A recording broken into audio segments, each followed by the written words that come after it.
Christine is in somewhere, but that's a bit puzzling. John, Norman coming in. That'll probably be John and Kath. Right, okay, that's great. John, Norman.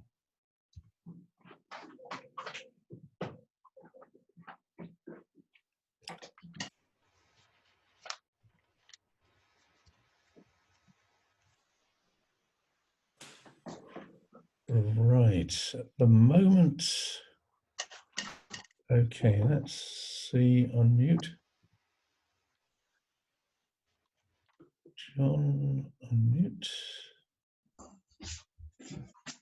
Christine. No, Christine at the moment. Is Christine around? Right. Angela coming in.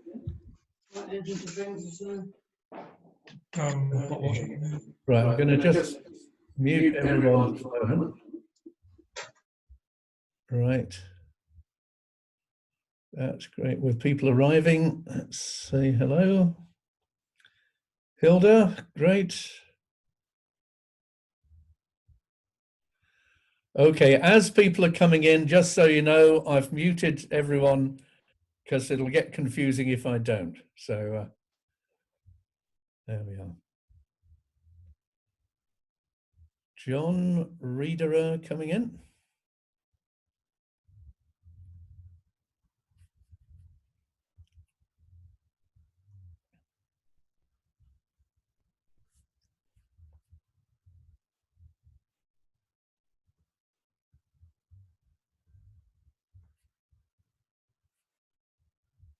Oops.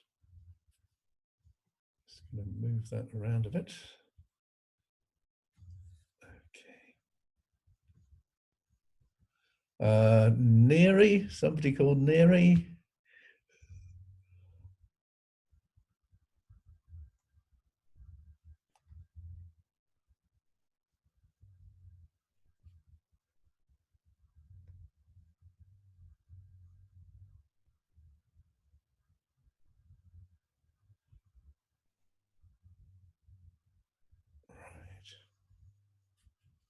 Going to stop sharing there and just go to gallery view for myself.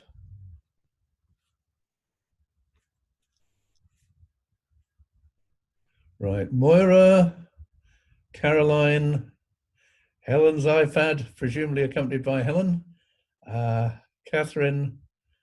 Now, who is iPhone 6, I wonder?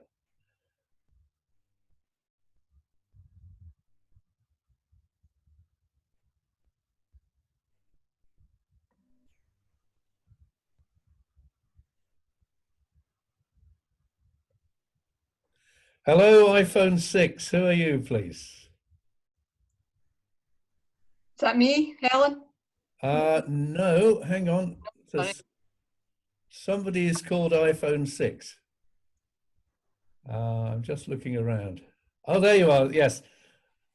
That's you're waving. Yes. iPhone 6. Are you able to rename yourself or give me a name? Moira Reid. Moira Reid. Okay. Hang on, we've got Moira Reid as. Are there two Moira Reids? No. No. Okay, now the lady who just waved with the short hair, that's Yes, the that's one. What's your name? Helen. Helen, right, okay. Okay.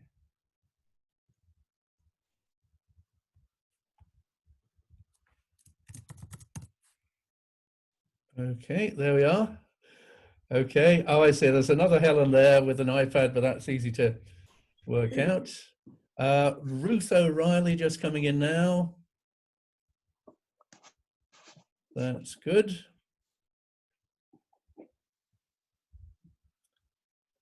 Okay. Right.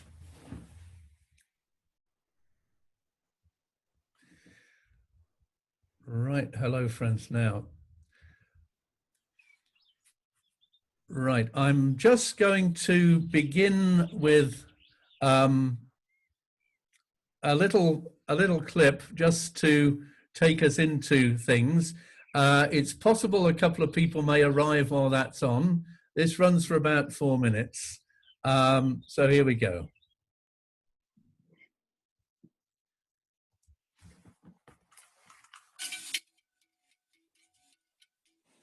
Let the sea come. Whoops, that's not and going. wash your feet. That was not properly set up. Hang on. Everything will work eventually. Right. There we are. Screen share. That's the one. There we go. Mm-hmm.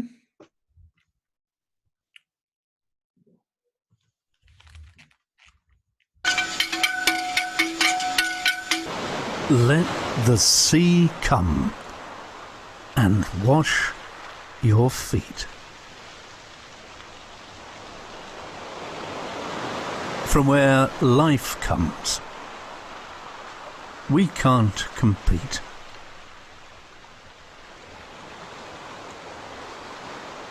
So much power to cleanse and heal. Sea rising, warming, the world's ordeal.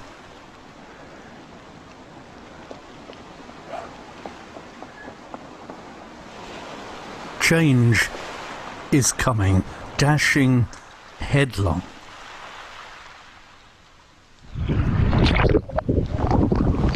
Human timescales overlook it.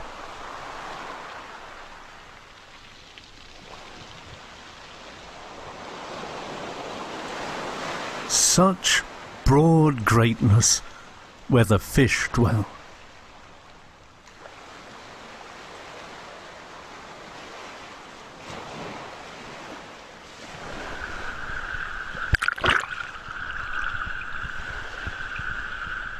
The ocean whale road, the awesome wave hill.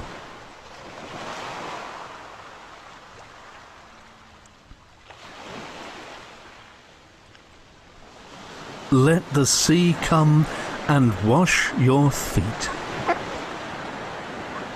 More than mighty, great, yet weak. Fragile beauty, Jesus water. From our hearts' tears flows in prayer. Flood, storm, torrent, you'll be there.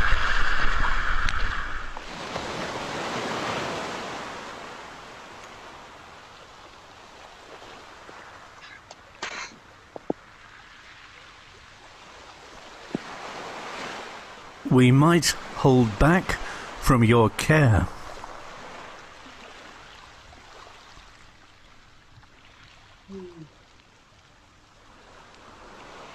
Yet, as creatures, earth and wetness,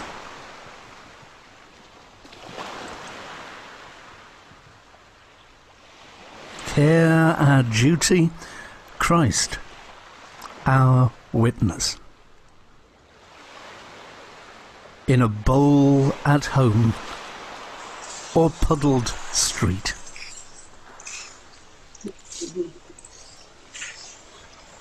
The touch so tender, warm rain, cold sleet.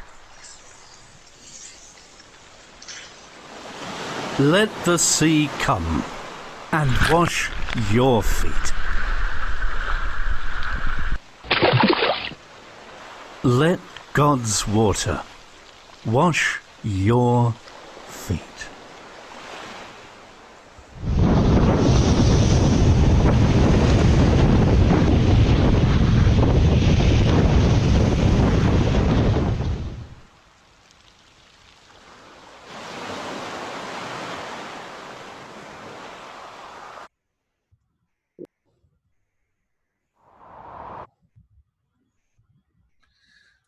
Right. Hello, friends. Some more of you have arrived since we started that clip, so welcome everyone. We've renamed one iPhone so far, so we've got human beings. That's great. We'll continue, I think, pretty well straight away with the invitation from Pope Francis to think about what's implied by how we're inspired by Laudato Si. So can everybody see that on screen at the moment? It should just say, yep, that's great. Let's go straight into that then. ¿Qué tipo de mundo queremos dejar a quienes nos sucedan, a los niños que están creciendo? Motivado por esta pregunta, quisiera invitarlos a participar en la Semana Laudato Si, del 16 al 24 de mayo del 2020. Es una campaña global en ocasión del 5º aniversario de la carta encíclica Laudato Si sobre el cuidado de la casa común. Renuevo mi llamado urgente a responder la crisis ecológica. El clamor de la tierra y el clamor de los pobres no dan para más. Cuidemos la creación, don de nuestro buen Dios creador. Celebremos juntos la semana Laudato Si. Que Dios los bendiga y no se olviden de rezar por mí.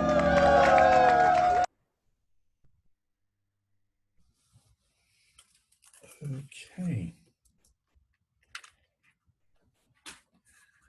Right, I hope you all had that well. I'll just pop out of screen sharing there. Okay. There we go. So there should be about, according to what I can see on the screen, there are about 22 of us, of whom I am 2, because I'm also monitoring what you're getting to make sure that it doesn't fall apart. I'm going to just risk unmuting everyone. There we go. So we might get the odd echo or something.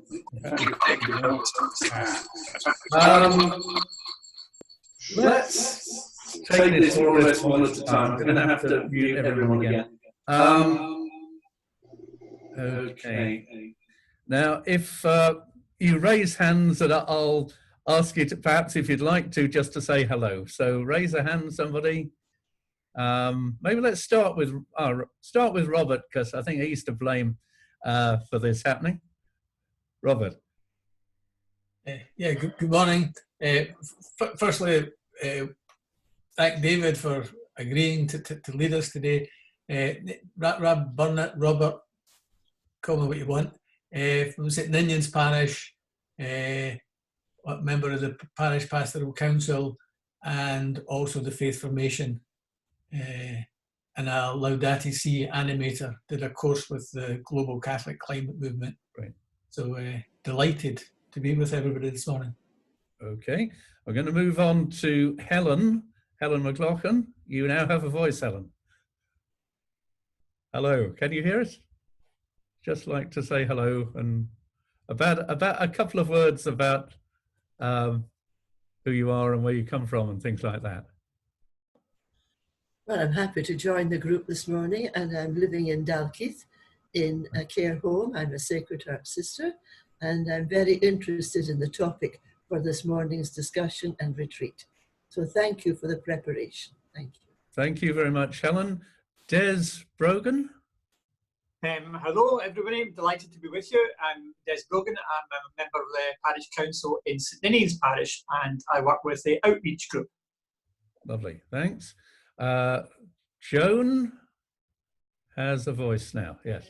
Yes, I'm very happy to be here this morning. I'm a sister of Mary Reparatrice, and I belong to St Ninian's Parish, and very happy to collaborate with Rob in lots of aspects. So very happy to be here. Thank you. Thank you. Christine McLaughlin, if I'm saying your name right. I'm Christine McLaughlin. I'm a member of St Ninian's Parish in Edinburgh, and I'm delighted to be here too and finding out everything wherever it's happening. That's okay. I think we've got that close enough. John and somebody else, Norman. Cass. John and Cass, Norman. John and Cass. John and Cass. Right. Yep. I'm a member, or we are members of St. Ninian's Parish, and I've retired recently, and I think maybe something I should look at in my retirement is to do something on climate change. It seemed a very important topic until that virus came along, but it will still be there after the virus, I think. I think you're completely correct with that. Yes, I mean, everything that was there before is still there, so we need to keep it in mind. Angela Thompson? Yes, I'm another member of St. Ninian and St. Triduana Parish. I'm on the parish council, and I'm a member of the Justice and Peace group, the One World group in the parish, Right. Interested in Laudato Si as well. That's great. Thank you. John Reederer. Yes. Good morning, and thank you. I am John Reederer, a member of the Archdiocesan Justice and Peace group, and chair the Justice and Peace group at St. Columba's in Edinburgh. I'm delighted to be with you all this morning. Great. Now, a lady with a surname, I think, Neary. Hello, what's your name otherwise? Is it me? It's you, yes. Right. My name is Joy Neary. Joy, right. Yes, I'm also in St. Ninian's Parish, and well, I feel I should pay far more attention than I have been paying to climate change, and I prefer to do it through a spiritual telescope, as it were, than otherwise. As environmental chaplain, I couldn't agree more, because that is how people actually do end up changing their attitudes and ideas. So good to have you with us as well, Joy. I've just given you your name there. I hope that's all right. Thank you. Thank you. Moira Reid. Hi, I'm Moira Reid. Happy to be here this morning. I am from St. Ninian's Parish, and I'm on the Pastoral Council there. So pleased to be here to hear everything that's going to be said. Thank you. Helen, you're on. Helen with the iPad. Okay, Helen Thorne. I'm a member at St. Ninian's also, a member of the Parish Council, and a member of the One World group at St. Ninian's. Right, okay, that's great. Thank you. Again, so on to Caroline. Hello, I'm Caroline Howie. I'm a member of St. Ninian's Parish as well, and I work in St. Ninian's Primary School. So we're always looking for ways that we can respond as a school. That's lovely to hear. Catherine? I'm a member of St. Columba's Parish, and I'm on the Justice and Peace with John, and very interested in the world climate situation. Right, thank you. To Hilda Anderson. Yes, I'm a member of the Justice and Peace and Environment group here in Loreto in Musselburgh. Oh, yes, right. So we were invited to come along, but I'm afraid I was the only one that was able to come this morning. But I'm looking forward to hearing, and then I have to report back. That's okay. I hope to get back to Loreto sometime in the not too distant future. I've realised you're actually within cycling distance. Ruth? Hello, I am Ruth O'Reilly. I am a member of St. John's Parish in Portobello, and on the parish, the Pastoral Council there, and also we've recently established an eco-congregation group, and we're very keen to start to spread the message of Laudato Si, climate change, and also other environmental concerns like pollution and those sorts of things as well, and to get that integrated into the thinking of the parish. So I'm very, very interested to see what comes of this retreat, and appreciative for being invited here as well. Okay, that's not, again, with the way things have changed recently, I've discovered that Portobello, now there aren't so many cars on the road, is also within my bike range. So might see you on the street sometime. Colette? Oh, hi. I'm also from Portobello and join with Ruth on the committee, or whatever it's called, and looking really for more inspiration and to be a better member of society by doing my bit. Thank you. Okay, Maria. Hello, my name is Maria Byrne. I'm actually in Washington, Tyne and Wear at the moment in England, which is just south of Newcastle. I shortly hope to be moving up to Edinburgh, to Leith actually, to join the one of the large communities there. So I've been secretly checking out the your newsletters just to find out a little bit about the local parishes, and that's how I picked up on the conference this weekend. So I've had an interest in Laudato Si for quite a while, and I'm a member of our partnership Social Justice and Environment subgroup. Okay, thank you. We're on to Carol. Hello, I'm Carol Herbstreit, and I'm a member of St Ninian's Parish as well, Rab's Parish, and I help out with the Eco Garden there, which is Kath Norman's project. And also I'm a member of a group at St John's Episcopal Church in Princess Street, a reading group that looked at the Laudato Si a couple of years ago. So I'm interested to have another look at it. Well, that's good if you're one of the very few people who's actually read it. So that's good to have you on board. Now, that leaves us with Elfrida. Hello. Hi there, good morning. I'm a member of St Columba's Parish in Edinburgh, and I'm also sitting on the Justice and Peace group, and I'm also with the group trying to restart our eco-congregation group. So it'd be really good just to get some thoughts and ideas, and if we can link it to Laudato Si, I think that would be really important and powerful. So thanks for having me. That's good, and do be in touch over and above being here today. We're here and we're listening.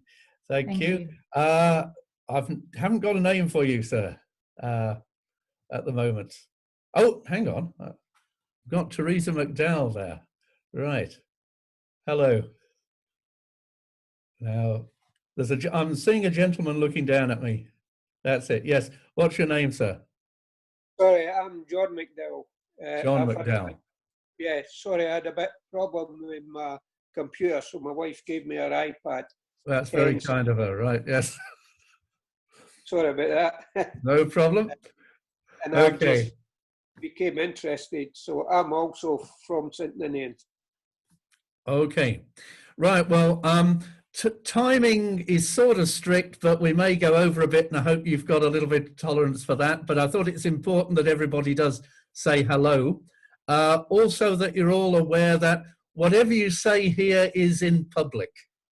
Sometimes retreats are in a little room, but this is quite open to the world. In my work as environmental chaplain, I'm aware that I'm sticking my neck out all the time. Just be aware that whatever you say here could be heard. I hope everybody will treat everything, including my own contributions, with a sort of devotional kindness. But be aware of that, friends. Okay, we'll go straight on to some introductory words, which I've done. In a way, you can sit back and let it happen. This will run for several minutes. It'll give you background on who I am and also a bit more about today. So if you're sitting comfortably, and it's important to be sitting comfortably, then we will begin with that. Sure.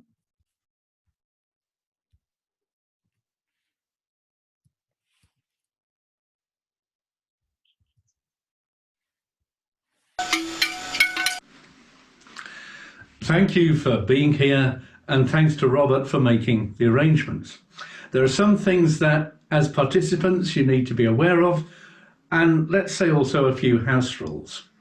First of all, that we try to keep our own microphones muted and raise a hand if we would like to speak. I will retain the possibility to mute everyone, which I will only do for practicalities, not as a power trip. Well, not very much anyway.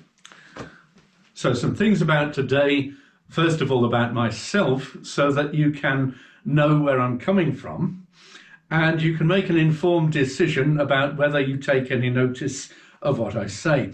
Throughout this event, you're not obliged to agree with me, but both if you do and if you don't, it would be good for you to know why. I will come here with a claim to be a Christian. That means for me, someone who tries and often fails to live out in the time and place that they are given the teachings and the spirit of Jesus Christ, whom we come to know in community with others and through the scriptures that the Christian churches have chosen to prioritize, as well as allowing space for inspired interpretation and always allowing that we may be mistaken. I have travelled on behalf of my own church to international conferences in Jamaica, Samoa, Brazil and Thailand, and yes, Zimbabwe, and I long ago encountered people there whose homelands were under imminent threat from changing climate and rising sea levels. I grew up, though, in Birmingham. I moved away from and then came back to Christianity expressed through the United Reformed Church, which is one of the smaller mainstream churches in the UK. And during an ecumenical Easter retreat, I discerned a calling to become a minister of word and sacrament. That call was tested rather severely in the discernment process of the URC, but I'm now approaching my silver jubilee of ordination in 4 months' time. Most of that has been with grassroots Christian congregations in Scotland. Some part of the discovery that my parents' faith could also be my own was to do with an ecumenical religious order called the Iona Community, which from its beginnings has integrated justice and peace and Christian spirituality. I'm a member of the Iona Community, writing and supplying visual material for their publications. At one time, the Presbyterian establishment viewed us with great suspicion as messing around with suspect Romish idols like candles and crosses. Oh dear. But I think the best way to see that is that we look at the whole spiritual repertoire of what Christianity has to offer, and indeed what it can in good faith appropriate, and if it seems good, we use it.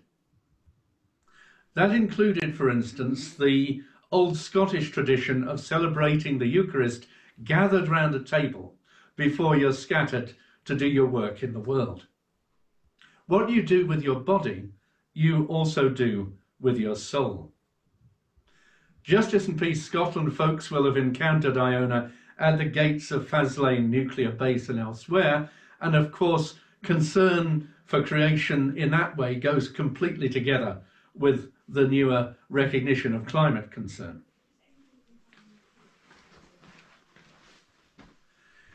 It's the United Reformed Church, though, which has gifted the post of environmental chaplain to work ecumenically with the churches of Scotland, exploring and encouraging what the Spirit is saying to the churches today, and very much bringing out of your treasure things both new and old.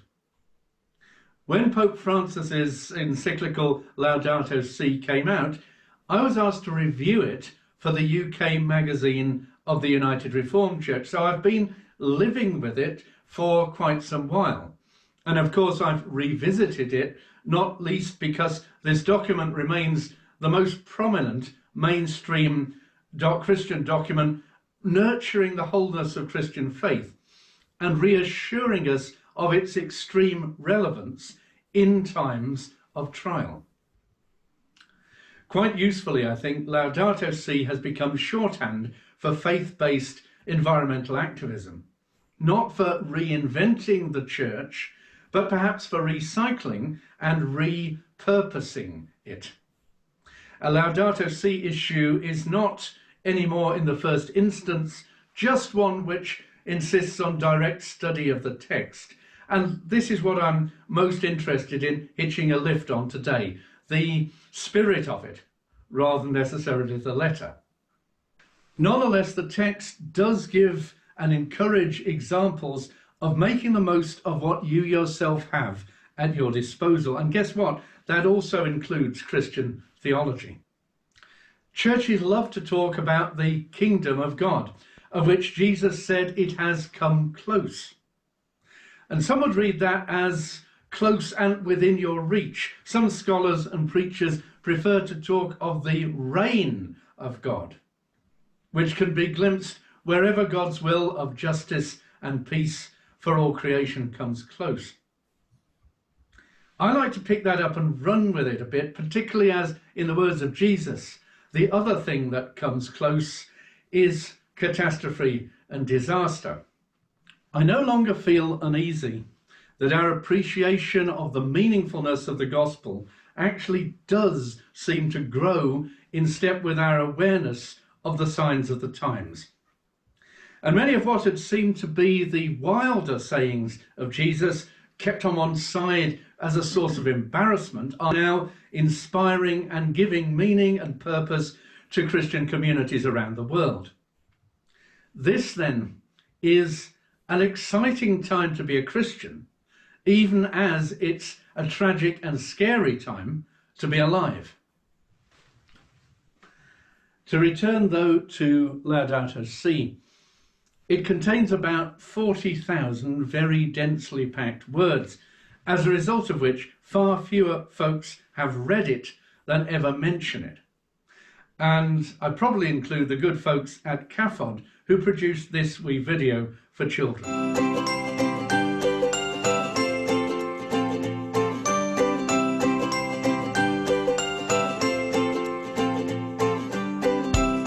Pope Francis has written a letter addressed to every person on this planet, asking us all to protect the earth, our common home. In the letter, he says, "The earth is God's gift to us. It is full of beauty and wonder.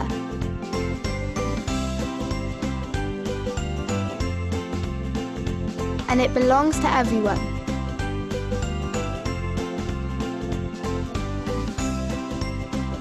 But what we see today is that our common home has never been so hurt and mistreated.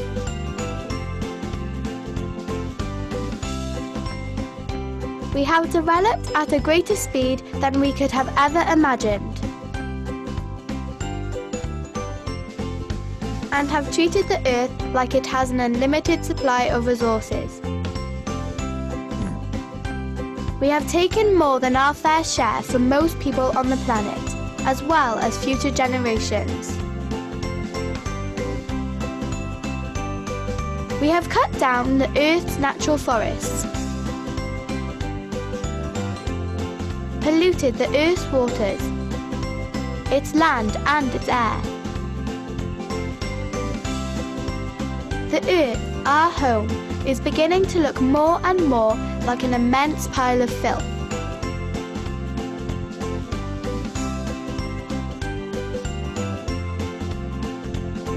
We are using more and more polluting fossil fuels, which is contributing to climate change. Climate change is one of the biggest challenges we face today. Climate change affects us all, but it's the poorest communities who suffer the most. And despite these problems, we are not slowing down on how much we buy and throw away, leaving a trail of waste and destruction.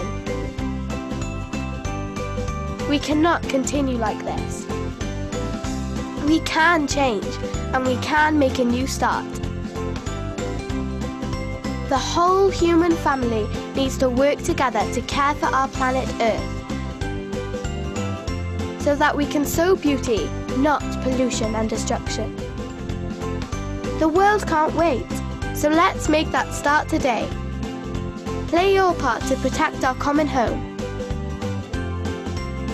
Laudato Si, a letter from Pope Francis on care for our common home.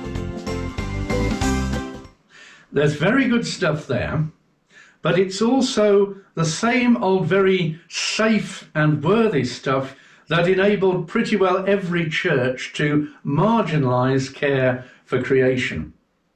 The world is reduced to a gift, a bit of property that we are kind enough to look after. You're a steward, a hired hand like in Jesus' story, rather than partnership with creation being your family business in every sense of those words. Stewardship emerged in reaction to a vicious and destructive reading of Genesis 2:26. Then God said, "Let us make humankind in our image according to our likeness, and let them have dominion over the fish of the sea and over the birds of the air and over the cattle and over the wild animals of the earth and over every creeping thing that creeps upon the earth."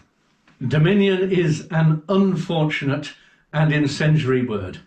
We've read into that centuries of domination and injustice and the sort of kingship that Jesus was at great pains to make clear he never aspired to.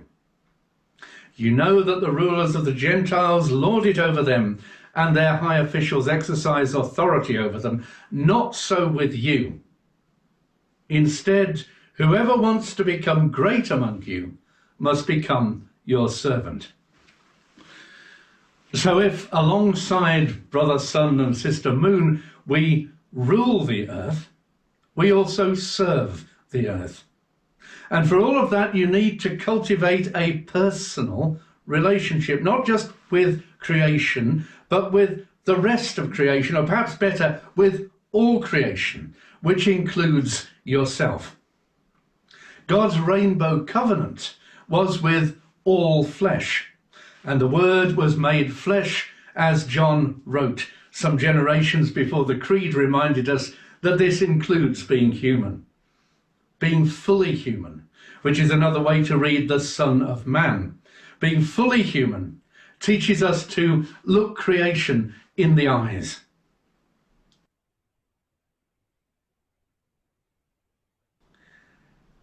In the opening paragraphs of Laudato Si, which is where the title comes from, this is taken still further. It's an old treasure newly brought out of the box and as radical and empowering as any poetry could be. Perhaps read that with me. Laudato Si, mi Signore. Praise be to you, my Lord.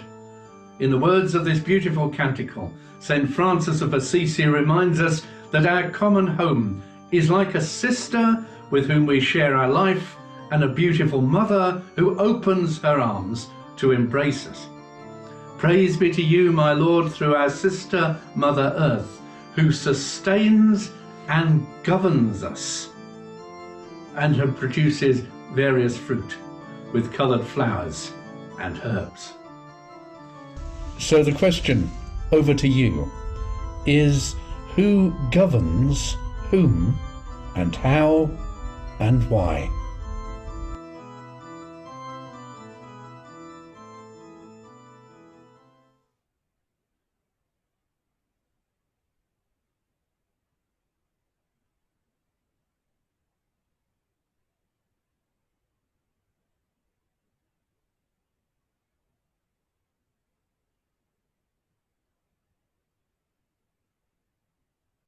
Right, you can hear me? Give me a wave if you can hear me. That's a good start. Great. Okay. Obviously, there are limits. You know, we're feeling our way with the technology, but what we're going to do now is have a bit of time thinking about those questions. And I'm going to put you into little rooms. I said this technology gives you a sort of a power trip. I'll have to do that randomly, so I'm not quite sure who you'll end up with. And have you found the chat facility on your devices that you've got? Can you see somewhere you should have something which says chat, and you'll see in that I've actually put the questions as well. Now, can everybody give me a wave if you can see the chat box? Okay, that's good. Right, well, I'm going to put you into rooms now. I'll just unmute you for that to make sure that happens. And you'll find you're with people. And again, so the question really is, in what sense does the earth govern us? Because that's the colossally radical thing about Laudato Si, the idea that the earth is in charge as well as that we're in partnership with the earth. I'm going to put you in the rooms for about 5 minutes and see how that works out. So let's go, relying on your cooperation for this. Here we go.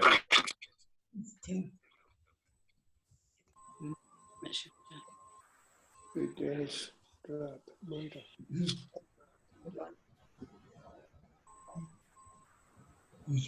Oops. Oh, hang on a minute. I'll just do this automatically rather than otherwise it will take us forever. Okay, there we go. Okay. Oh, it's okay. Well, let's just put you in like that. Okay.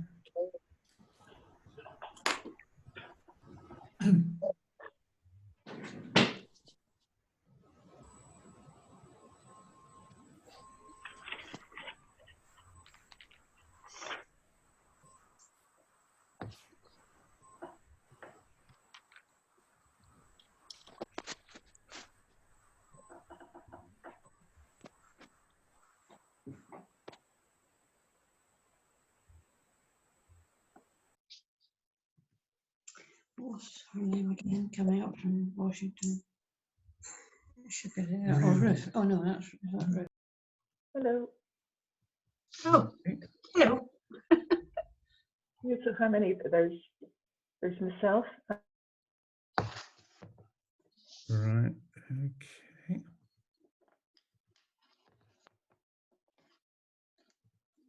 Now, here we go. Working on it.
Hello, Rob. Okay, we're having a little bit of technical wrestling going on here, but Yes. you get the idea. We seem to move in and out of different groups. Right, okay. Yeah. I was in a group with Sister Joan and And Helen. you got whipped out. Oh dear. Yeah. 3 of us have lost the other 3. Is this the group's fixed now? They're not, no. We ought to be able to do it. I was trying to do it randomly, but it had to be allocated. Anyway, while we're at it, we'll give it another couple of minutes. Do you get that point? I mean, it was that really shocking idea that the Earth is in charge. Yeah. And that's so different from certainly what I've grown up with, and you know what's in lots and lots of hymns and prayers and things. That we're being forced by this approach to take a different, to treat the Earth almost as you would an important person, rather than as something to do things to. Okay, I'm going to leave you, and it was just really to check that we're okay with us together and people won't disappear again before. Right, okay, I'll see you. Right, okay, everybody's in a room. Good.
Right, everybody's back.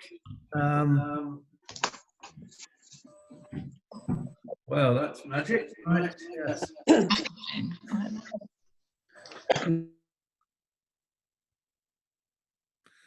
Okay, again, sorry about the slight hiccup. The the attempt was to have people in rooms, but I gather you got a bit swapped around. Now we're back, and I'm just going to put my own view onto gallery view so I can see everyone.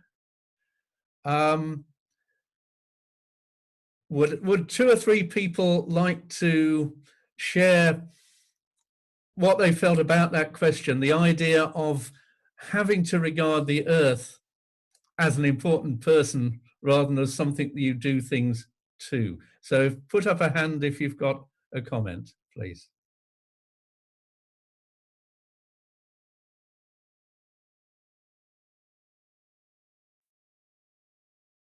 Okay, I'm going to Robert to start with. Yeah.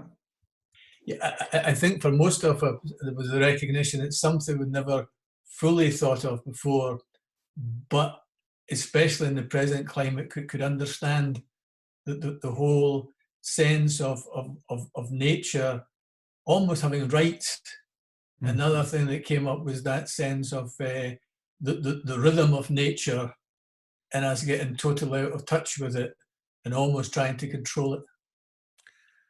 That's a theme we will be pursuing in the next hour or so. Yes, thank you. Any other thoughts or impressions or feelings? Feelings are important.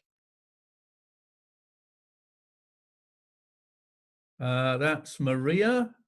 Maria. I have to confess that I feel somewhat despondent about the future, because I think ultimately the earth will have the final say, but there are a lot of people, a lot of very powerful voices and agencies within our culture and within the world that still see themselves as having dominion. And I'm not sure that we can make much of an impression on them because it's ruled by money. Okay, thank you. Other thoughts? That's Des there. Yeah, I've had very similar feelings when I was reading through the Laudato Si again. And it was only towards the end, I was just saying to the people in my room, towards the end of it, I think it's paragraph 230, that Francis talks about St. Teresa's little way. If you do little things, and you're right, if you're looking at it from the top down, from the politicians, the world leaders, I've got no influence on them and my own. And it's very easy to kind of give up to the Trumps of this world. But I think if we do things from the bottom up, so I can't do anything in my own, but if I do something with little things with lots of other people, it's more likely to make an impression. Yeah. And that's what gives me hope. So looking at it from the top down, it's a disaster. Looking at it from the bottom up, working with others, I think is the way ahead. Yeah. I think I don't think I've said this in anything else I've prepared, but the thing about Christian hope is you've got permission to be hopeful, whether or not you think it's a good idea. And that's a different thing. That's a different thing from merely being naively optimistic. You can have your eyes open and trust in God and be hopeful, even if you have, you can see what Maria can see. We're going to continue again. Time does wait for no one. So we're going to go on now to, where are we now? Yes, some introductory thoughts. We've done that, haven't we? Hang on, which one is that? We've done that, hang on. So we're on to summarizing key insights. Right, going to our first Bible reading. I would love to have given you a verse to read each, but you'll appreciate that's a bit complicated. So if you'll bear with me, I will read it for you, but listen carefully. And if you've got your own Bible with you there, it's from Acts. Hang on, where have we gone? Where's the connections? Yeah, it's from Acts chapter 17, 22 to 31.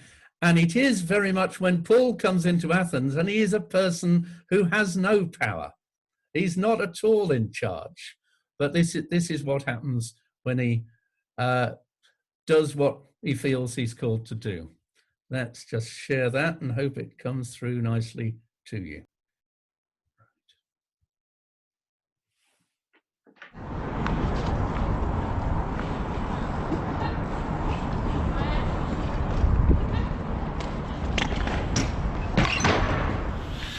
Paul stood in front of the Areopagus and said, "Athenians, I see how extremely religious you are in every way.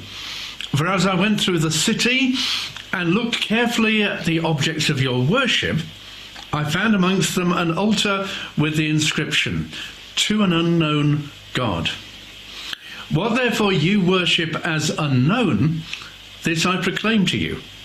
The God who made the world and everything in it, he who is Lord of heaven and earth, does not live in shrines made by human hands, nor is he served by human hands as though he needed anything, since he himself gives to all mortals life and breath and all things. From one ancestor he made all nations to inhabit the whole earth, and he allotted the times of their existence and the boundaries of the places where they would live, so that they would search for God and perhaps grope for him and find him, though indeed he is not very far from each one of us. For in him we live and move and have our being, and as even some of your poets have said, for we are his offspring. Since we are God's offspring, we ought not to think that the deity is like gold or silver or stone, an image formed by the art and imagination of mortals. While God has overlooked the times of human ignorance, now he commands all people everywhere to repent, because he has fixed a day on which he will have the world judged in righteousness by a man whom he has appointed, and of this he has given assurance by raising him from the dead."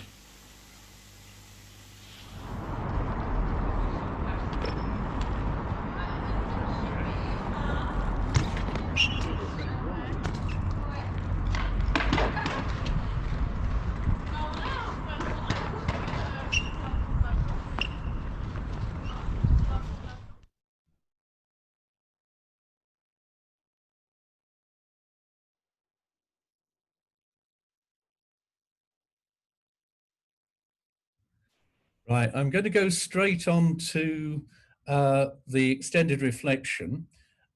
Receive this as you would a sermon. This is the sort of stuff I'm doing at the moment.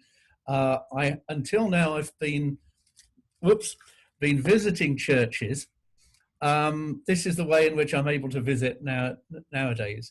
So this is taking that reading to heart and going into a capital city and seeing what happens to how you feel about yourself and your message. Here we go.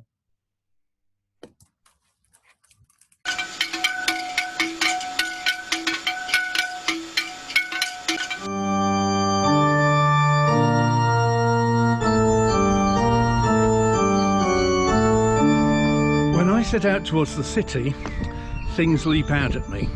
And these are not things that I can change, still less control. In a capital city, I'm dwarfed, overawed, intimidated. And then a friendly voice says, "You can be part of this." And that's when it feels like I don't really need to bother. However, I've just heard of the Westminster government's new strapline about controlling the virus. This betrays something of an attitude to nature as an object to dominate. The assumption that we can and ought to be completely in control. That narrow view of an enemy to annihilate rather than a situation to transform. Elsewhere, people are still talking of fighting climate change rather than changing ourselves. This is everything other than we need to learn. From a quarter of a century as a minister, I know I can't make anyone do anything. And as I come and go in a capital city, this is powerfully reinforced.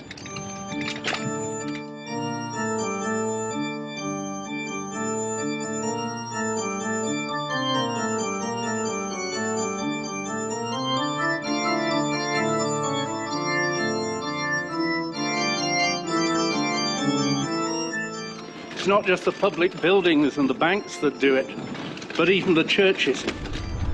It's amazing that the model so many of these churches went for was that of a classical temple. And of course the castle.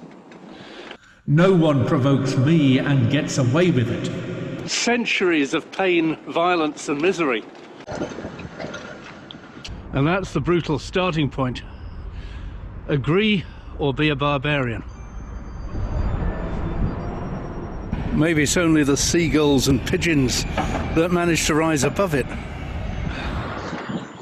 The city embodies something of the same lie that taunted Jesus. All you have to do is bow down and worship me, and everything will be all right. So in that way, even the most loving desire to change things is often talked out of court by this amiable, prestigious demon, the capital city demon, who belittles you, but also seems to allow you a way in. And that's a way that Paul, as a Roman citizen, had accepted. He went with the flow in the hope that his words would be wind assisted. So the question is how to challenge a violently unjust system without rubbing everyone up the wrong way who depends on it. And this missionary called Paul decided to give it a go, not by screaming and shouting. He was far too crafty for that. But the question remains, what did he risk in the process? Not many people notice that Pope Francis, in his truly groundbreaking encyclical, and that's a letter from a Pope to the faithful, Pope Francis clearly felt pressure to quote previous popes who were putting things very differently, without that emphasis on relationship and partnership with creation, almost personally. But that's the culture into which he was writing. And I think he gets away with it while also being aware that just being Pope is not going to be firm enough ground to stand on. He still has to convince, he still has to earn a hearing, and in that sense, he is a bit like Paul in Athens.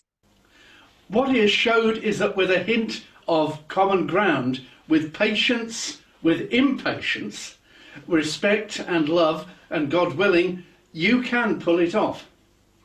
Not to set aside our differences, but to bring our diversity to bear on what we face today. It wasn't that anything strangely new was being introduced, but rather that over time we have in Christianity inadvertently moved from the bare mention of the value and personal character of fellow creatures, because their blindingly obvious presence is taken for granted. We've moved to the active exclusion of the same on the grounds of that scant mention. Paul in Acts 17 was greatly distressed to see that the city was full of idols. Now, we're not without such cause for distress ourselves. We have plenty of plinths, plenty of idols.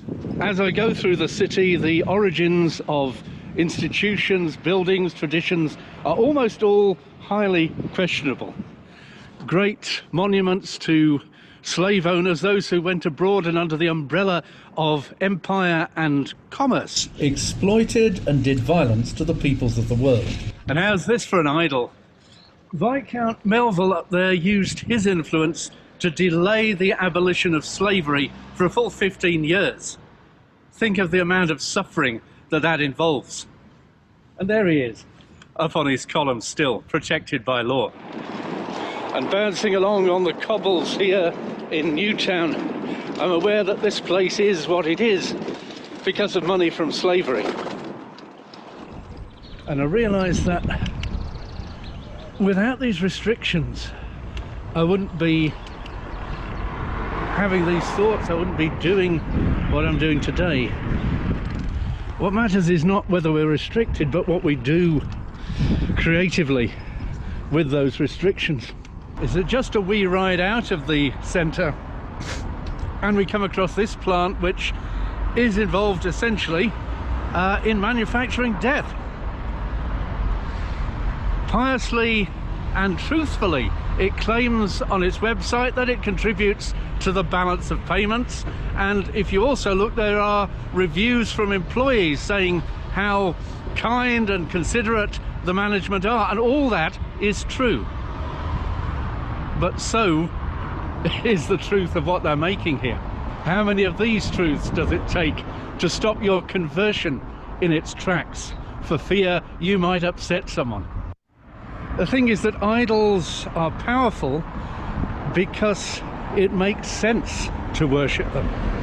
They're powerful because people think it's worthwhile. But this is the city experience. The city knows best, the system knows best, and it's in your interest to support it. We are part of what needs to change. And the problem is not the lie, but the truth of it. Looks like yet another classical temple. And this being Edinburgh, not London, I can just stroll past the residence of the First Minister. It's called Bute House. It's named after the Marquis of Butes. Now, he was a philanthropist, but he built his playgrounds with the blood of exploited miners. Now, what Paul did bring, whilst biting his lip about the idols, was respect for things and people he believed God wanted to change. Reuse, recycle, repurpose, convert. And that continuing process of conversion is for our own faith as much as for anything else. Paul had no access to any of the usual solutions: money, power, violence, privilege, imported expert consultants, honours, prestige. But he did come genuinely with the welfare of his hearers at heart. An inclusive message which included them and appreciated their best points, whilst being clear about what needed to change. Dwellers in a common home can't afford to have enemies. We can't compel. Like Paul, our options are limited to trying to convince. The thing is that many, if not most people, bow down and worship something other than God, but what Paul shows is that God does not give up on them.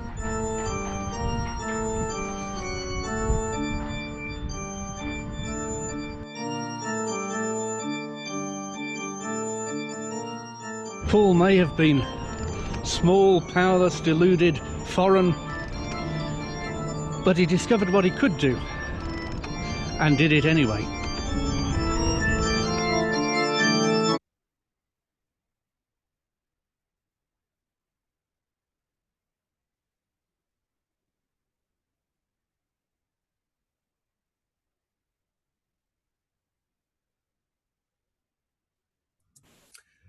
You're back with me?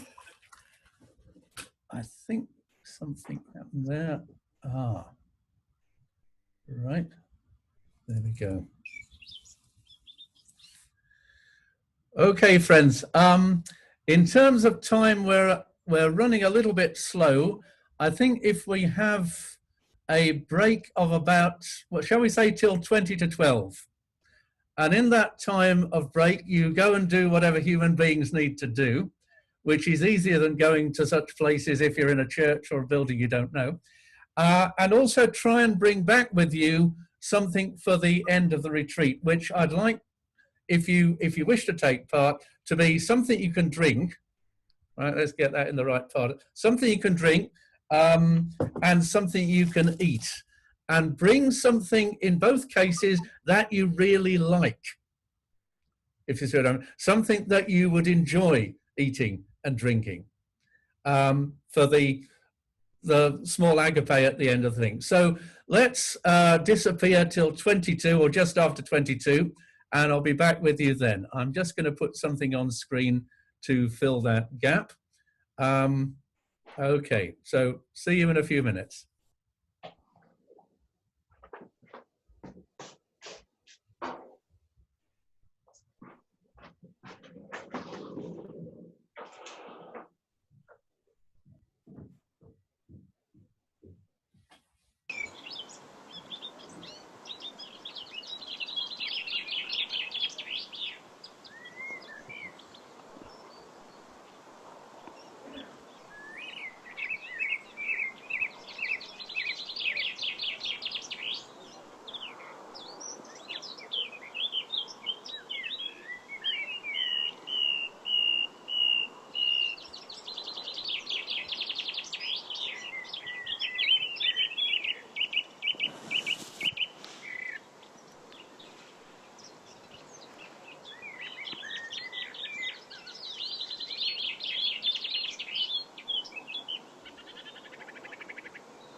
most of us back now. I'll start my camera, hang on. Okay, getting there, getting there.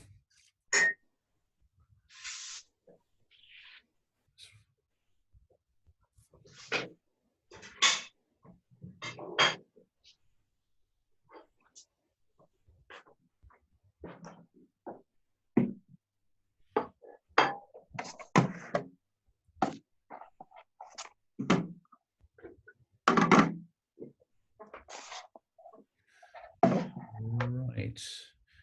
Okay. Can everybody hear me who's back so far? Just give me a wave if you can. That looks good. One or two other people will, yeah, looks like Moira's just coming back. That's great.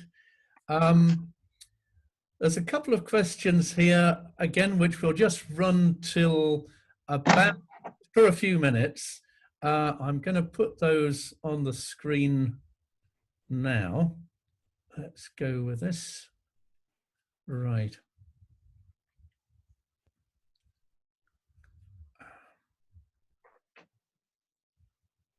Oops, no, that's not going to work, it says. I'm not quite sure why. Oh, I see what it is, yes.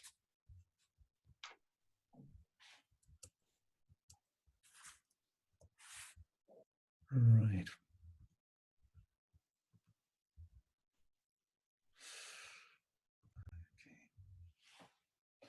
Right, can folks see those questions there? Do you recognize the God described by Paul in Acts? Do you see God in the things Paul recommends to his hearers? So basically our experience of the world and its good things.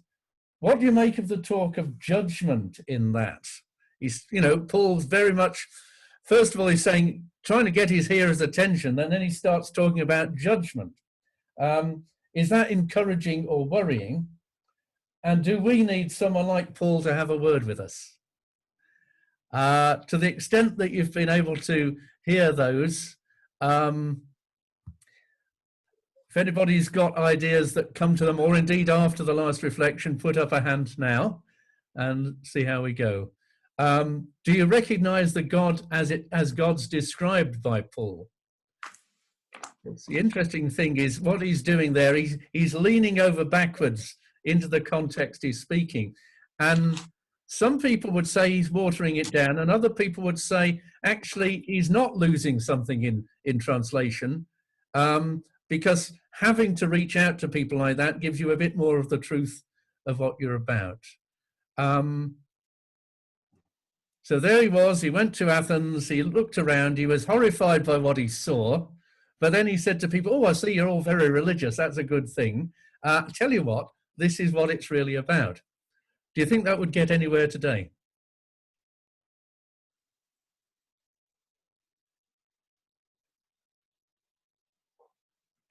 Any hands? Is that Ruth? Yep, okay. I suppose it's just politically, it is you have to start from where people are and then start to pull them up the road. So, you know, from that sense, it makes sense politically as a tactic to be heard and to get people to pay attention. Yeah. I mean, that, you know, is that Maria? Yeah, hang on, getting there, coming. I suppose sort of following on from what was just said, in a sense, he starts with what we all have in common, our commonality. God made the world in which we all live. You know, and the other bit he said, for in him we live and move and have our being. That's something that we all share. We might not all agree with that, but we all share that. We were all made by God. The very breath that we have is something that comes from God. And that's part of being a created being. Of course, it's not just human beings that share that as well. Yeah, I mean, in a way, Paul might have been biting his lip in making that quote because it was a very famous saying of a pagan philosopher. But he actually found it was doing the job that he wanted it to do, so he came out with it. And people quote that from the Bible, but he was very well aware that was something that, you know, pagan philosophers were admired for saying. You don't have to be fussy about what you accidentally share with people, you know. Any other hands at the moment? Carol, I'm coming to you. There you go. I'm trying to translate it into sort of present day terms, and I'm thinking that we all depend on the earth for our well-being, and you know we're all part of creation. We're all part of nature, and whether we're religious or not, we depend on nature. And you know, the destruction which we're rushing into is going to affect us, or maybe it's going to affect our children and our children's children. I mean, I think that was a little bit depressing for me, that last video, in the sense of thinking of all the powerful forces that are against change. But there are a lot of powerful forces that are going the right way, if you like. In particular, young people, and you know, all the sort of the green groups, and lots of people wanting change, and perhaps they're not the people with so much political power, but they are there at the grassroots, and I think it's important that we ally ourselves and tap into that. Yeah, and recognize that is worthwhile, that whatever is going to happen, it will be far better for the earth if there are people with hope who are committed than if they're not. I'm going to suggest that we actually read a little bit of Laudato Si, which I'm going to put on the screen. Could I have a volunteer to read what's on the screen? Somebody could put up a hand. Not Rob, you're doing well enough. Somebody who's prepared to read what they say on the screen. This is okay. Hilda, right? If you just read for us what I'm about to put up, okay?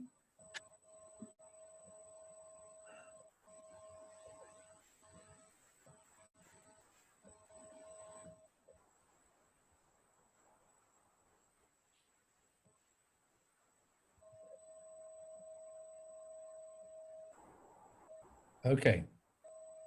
The urgent challenge to protect our common home includes a concern to bring the whole human family together to seek a sustainable and integral development, for we know that things can change. The Creator does not abandon us. He never forsakes his loving plan or repents of having created us. Humanity still has the ability to work together in building our common home. Here I want to recognize, encourage, and thank all those striving in countless ways to guarantee the protection of the home which we share. Particular appreciation is owed to those who tirelessly seek to resolve the tragic effects of environmental degradation on the lives of the world's poorest. Young people demand change. They wonder how anyone can claim to be building a better future without thinking of the environmental crisis and the sufferings of the excluded. Thank you. I think that, you know, when we've begun to have these thoughts, and then we can use that sort of guidance in. I think what I like about that is the encouragement, the value of encouragement, the value of appreciation. Because if you're feeling intimidated by the city effect, really just a neighbour saying they appreciate you could make a huge difference. I'm going to play, people have mentioned about, I think, what we're now calling intergenerational justice. The idea that one generation can mess it up for another generation. Rob suggested this video. I'm going to play this, which brings up that idea, but bear in mind, this is something which somebody wrote 10 years ago. 10 years ago. I'll just play it now. It's quite sharp. It's a poem which is illustrated with pictures. I'll just make sure on the headphones that you're getting what you should be getting. Here we go.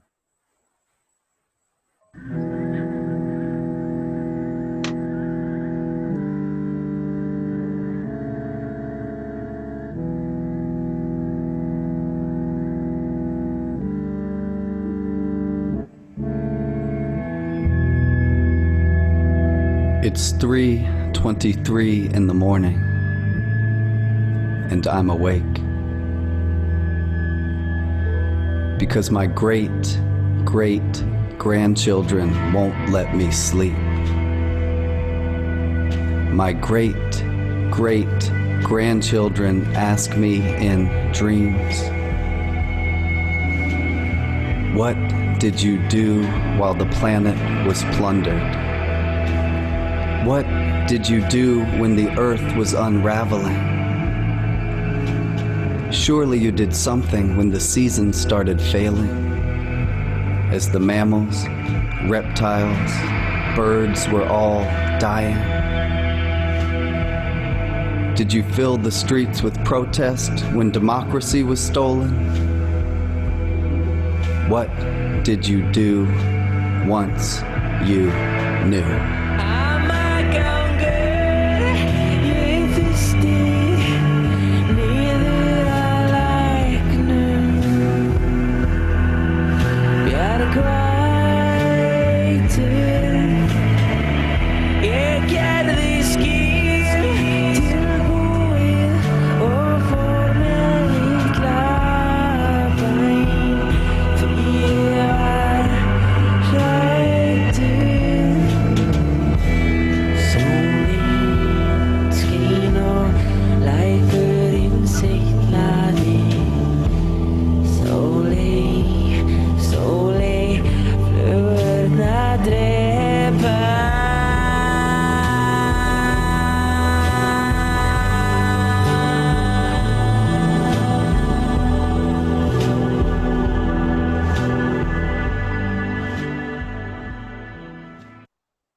Now, as I said, that was 10 years ago.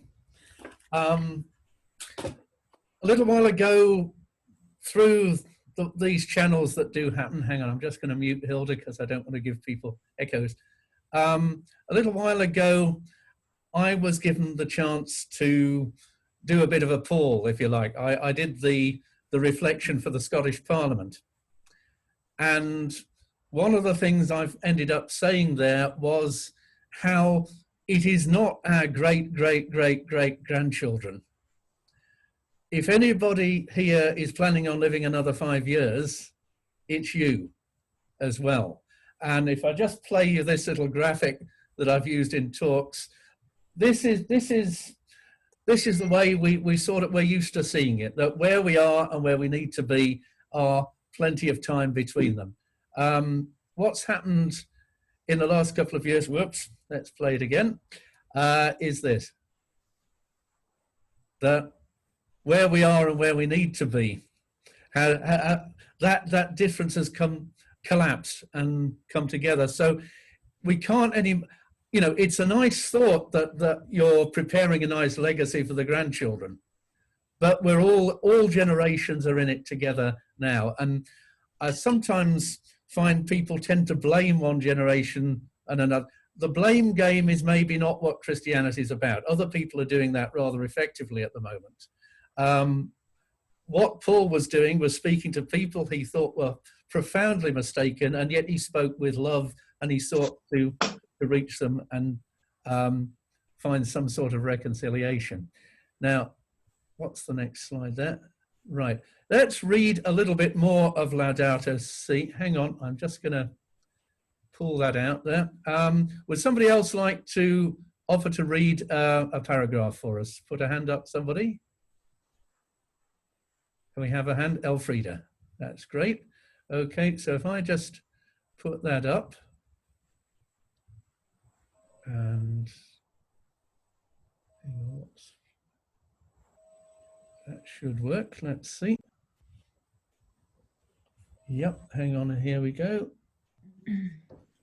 Okay. Yeah. Let me just make sure I've got the, I just have to move our camera. Yep. Yeah. We should not put all living beings on the same level, nor deprive human beings of their unique worth and the tremendous responsibility it entails. A sense of deep communion with the rest of nature cannot be real if our hearts lack tenderness, compassion, and concern for our fellow human beings. It is clearly inconsistent to combat trafficking in endangered species while remaining completely indifferent to human trafficking, unconcerned about the poor, or undertaking to destroy another human being deemed unwanted. This compromises the very meaning of our struggle for the sake of the environment. It is no coincidence that in the canticle in which St. Francis praises God for his creatures, he goes on to say, "Praise be you, my Lord, through those who give pardon for your love." Everything is connected. Concern for the environment thus needs to be joined to a sincere love for our fellow human beings and an unwavering commitment to resolving the problems of society. Thank you. Let's just look at that last sentence again. Concern from the environment needs to be joined to a sincere love for our fellow human beings and an unwavering commitment to resolving the problems of society. Whoop, hang on. That thing keeps happening from time to time. Let's just bring that back. There we go. Magic, yes. Okay. Let's see if we can have a little bit of a conversation on this. I do hear people sometimes say, well, you know, the problem is we are the problem. You know, human beings are a virus on the earth that needs eradicating. And that is missing, you know, our value, our proper place, which is to help and serve and make things better. I'm gonna, you can see that word. Let's see if we can have a couple of minutes till just after 12 on this. The idea, what our place is and how we can balance the commitment to the environment and our, you know, what we should never let go of, the problems of society. I'm just going to pull that off. Hang on, there we go. And there we are, right. So any thoughts on that, on what sometimes seems to be opposites, but Pope Francis is saying you have to keep them together? Can I see any hands at the moment? Can I see hands? Hello, Agatha, good to see you.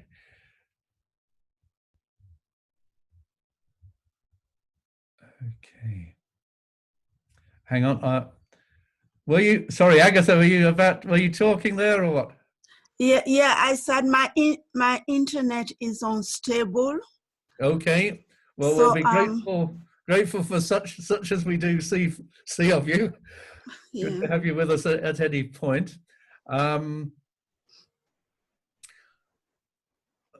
Just to put something into that, in the society and the culture we have, people love to set up opposites.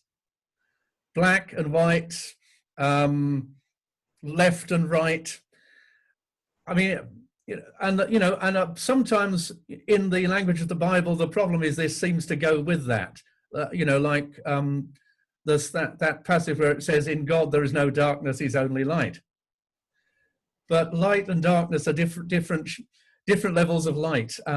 Different colours on the rainbow are not opposite; they are side by side. And care for creation is not an opposite, and not. We need to find a way where it isn't doesn't seem to be in conflict with resolving the problems of inequality and injustice. I will say, when I visit churches, quite often, one of the first knee-jerk reactions people say is, yes, we need to stop people having children, even, or the birth rate. If you educate women, particularly if you educate women, and if you increase living standards, you find actually the birth rate drops really rapidly. So it isn't that you penalize, you know, the poor people who have lots of children because obviously they lose them, but you look at how you can be more constructive, how you can do something which doesn't just blame those who are worst off in this transition. Elfrida, yeah, hang on, coming in. Yeah, whoop, no, trying. Yeah, I think what you're saying about the black and white and the opposites is right. I think this is where we need to be thinking much more about interdependency between humanity as a whole, the earth as a whole, and obviously God as our creator. And it's not about stewardship at all. It's about living interdependently with the planet and having that respect of the planet and showing that respect, and you know, have it whatever faith you have, but reflecting your Christian values, so that we are looking at equality and not looking at well, I'm just going to grab and I don't care what's going to happen in the next generation because this is what's happening. So I think this is a very general comment, but I think I think we need to be pushing for governments to be thinking about changing their mindset about the earth, and it's about being sort of painfully aware of what's happening to the earth. You know, just absolutely feeling that it's hurting, and if it continues like this, we're going to be, you know, we're all going to suffer. And I think hopefully with coronavirus, we are actually starting to see that we are not invincible, and I hope this is hopefully some good from this is that, you know, governments will start to see that we're not invincible and that we can be very quickly put in our place. Yes, I think the transition out of coronavirus is where we have a huge opportunity for learning. So just, you know, pray and also talk to your neighbors, you know, because the attitude you've just expressed is at variance with where people have been for the last 200 years or so. Exactly. When, you know, even in the churches, people were taught other creatures are just irrelevant, they're inert matter, you can do with them what you like, rather than realize we have so much in common with them. Yeah. I'm going to keep us moving now. We're going to our second Bible reading, which is the one which all churches who follow electionary are following this Sunday. And this is from Jesus's farewell speech in John's Gospel. I've made one little tweak, and I'll explain that in the reflection that follows on from it. Again, it's in, let's just find you where it is. Yes, it's John's Gospel, chapter 14 from verse 17. The version of the Bible I'm using in this event is the New Revised Standard Catholic Anglicized Edition, which is quite a decent one for study. It will not, which some translations do, call human beings men or women unless they actually are men or women mentioned in the original text. You know, I mean, a long time ago, I went to an Anglican church for a communion service, and there was me there and 35 women. And they got to this place in the liturgy and they said, for us men and our salvation. And I looked around, you know. So that's just a little, one of the reasons I chose this particular version, but I've made one further tweak to it. So let's just get ready and hear this now. And there's a reflection of about 10 minutes that follows it. And then we're getting towards the end of the retreat. So I'll just get that set up, ready to go. Yep.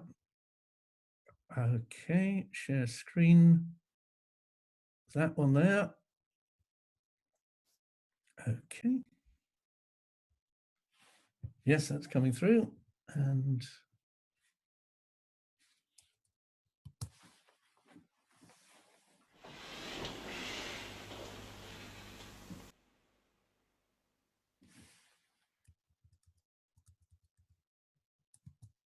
whoops. Hang on. Get things to move. Where are you?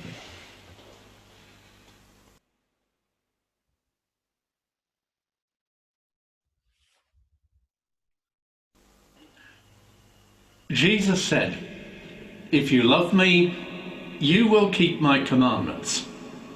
And I will ask the Father, and he will give you another advocate to be with you forever. This is the breath of truth, whom the world cannot receive because it neither sees nor knows him. You know him because he abides with you and will be in you. I will not leave you orphaned. I am coming to you. In a little while, the world will no longer see me, but you will see me. Because I live, you also will live. On that day you will know that I am in my Father, and you in me, and I in you. Those who have my commandments and keep them are those who love me, and those who love me will be loved by my Father, and I will love them and reveal myself to them."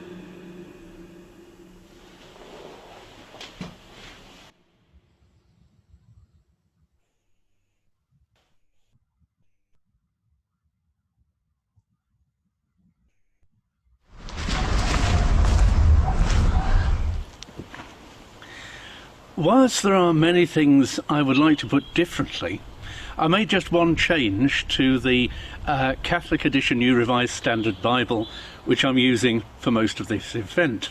And that was to substitute the word breath for spirit. I'm not being particularly naughty to do so. The word for spirit is also the word for breath, and indeed for wind. And whilst the context of a word gives us at least as much... Oh, sorry. Oh dear. We'll have to start that again. I'm just going to mute myself before we get...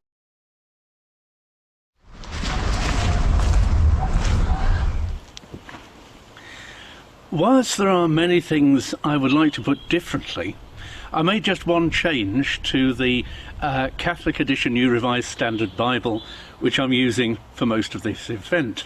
And that was to substitute the word breath for spirit.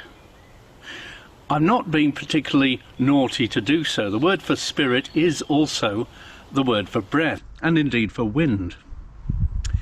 And whilst the context of a word gives us at least as much of its meaning as its spelling, I'm finding as EcoChaplain that it's also good to re-engage the experiential dimension of the powerful words like heaven, spirit, world, and servant. So I suggest that whenever you hear the word heaven, you also look up at the sky. Go and do that now. Heaven is an integral part of creation, even though you might not think so, singing some hymns. Therefore, the kingdom of heaven is also the kingdom of the sky, and the way the sky works with its balanced cycles of water and carbon and many other things. Don't exclude, but include those layers of meaning. Therefore, the kingdom of heaven is also the kingdom of the sky, and the way the sky works with its balanced cycles of water and carbon and many other things. Don't exclude, but include those layers of meaning. Like the word of God, the rain comes down, does its stuff, and is then recycled. Spirit is one word that has begun to drift out of our experienced reality and into things that we don't take seriously. That's why I adjusted the reading to take to talk of the breath of truth. Breath keeps us alive, and it's the same word. Though it isn't just helpful overlaps into environmental concern that lead me to make that tweak. In John's Gospel, the risen Christ comes to the disciples, breathes on them, or indeed breathes into them, and says, receive the Holy Spirit, breathe in the holy breath. Now, in coronavirus time, that might be particularly shocking, because to breathe on people could be particularly dangerous. And with that thought, we finally begin to sit up. We lose our carefully maintained immunity to the shock of God's love. Pope Francis's idea of ecological conversion is not just offered to those without a defined faith. At least as much, it's for those who have conscientiously lived lives of faithfulness or prayer, worship and action. I'd even say, and this is the opposite of a criticism, that if you spend time, as very few people have, with Laudato Si, that Pope Francis himself and some of the that contributed to it have got some way to go on the path they began in 2015.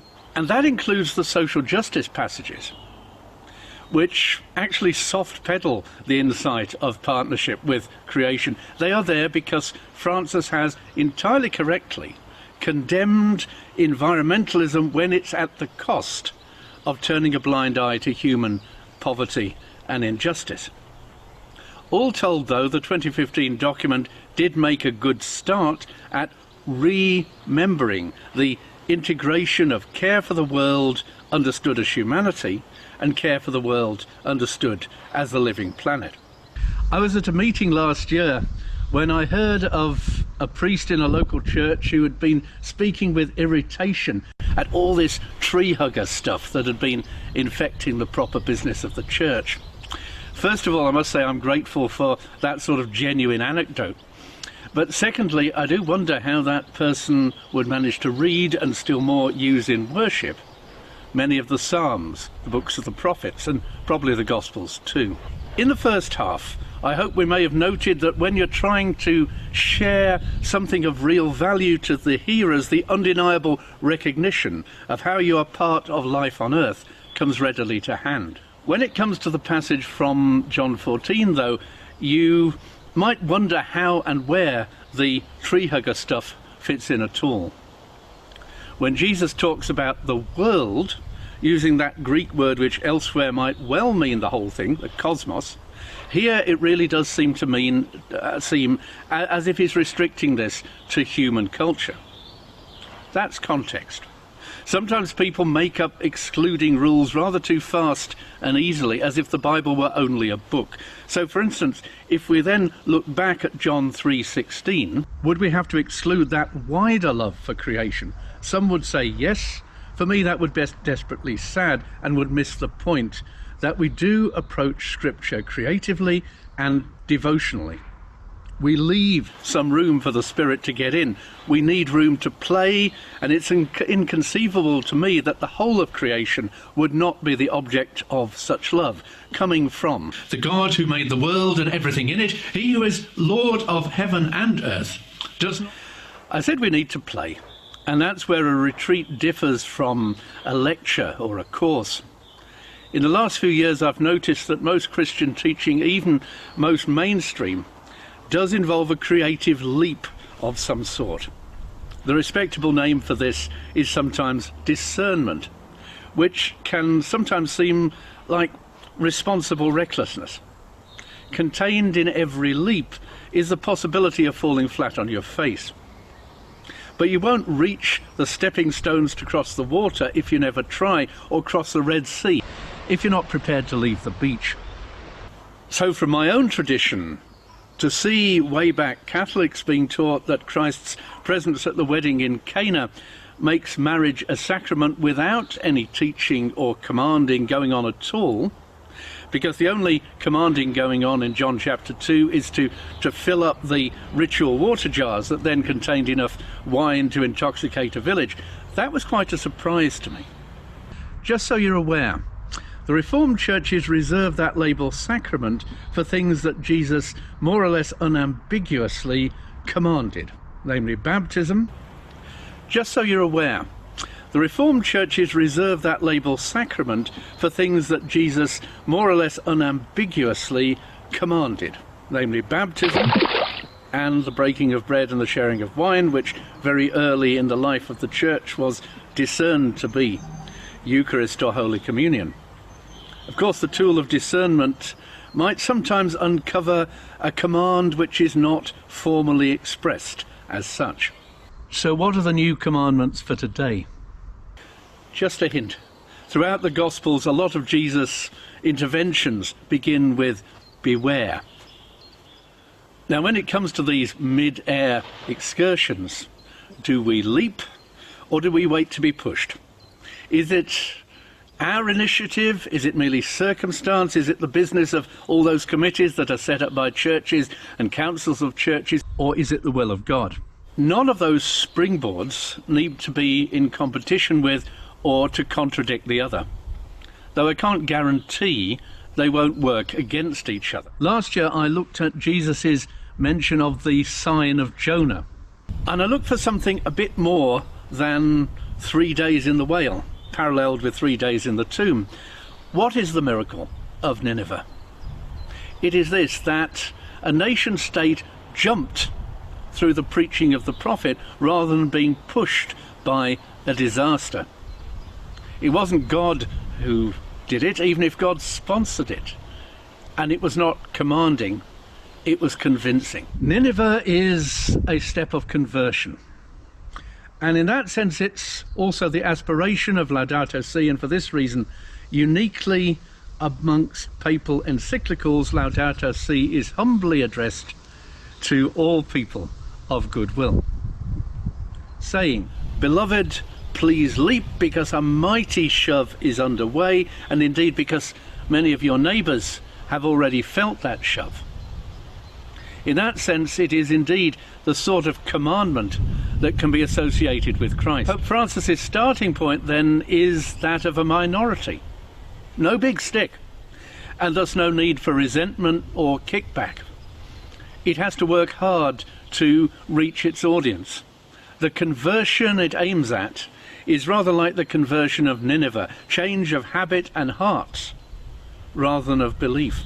And that fits with the gospel description of good news, healing and practical caring, on the heels of which follows religious conversion. Offer a starving person a meal on condition that they become Christian, and they may say yes, but a meal or the chance of safety with no strings attached might speak more strongly of God's love for your neighbour, might change hearts, and that is what heals the world.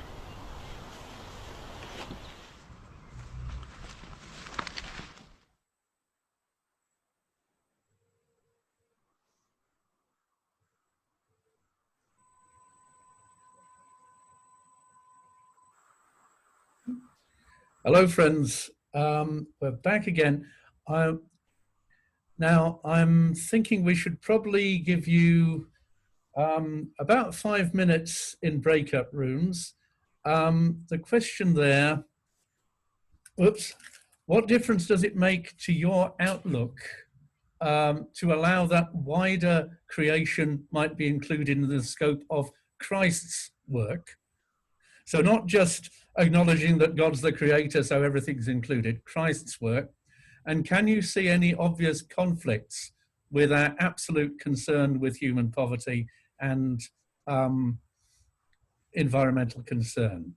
So I'm going to give you till 12:25 in the rooms. I'll just come out of this screen share. Hang on. Are you all ready to go into rooms? It should happen much more efficiently this time. I'll just unmute you all to get there. Hang on. Whoops. There we go. Unmute all and then. Whoops. Where's it? Open all rooms. Ah, that's working well. Good.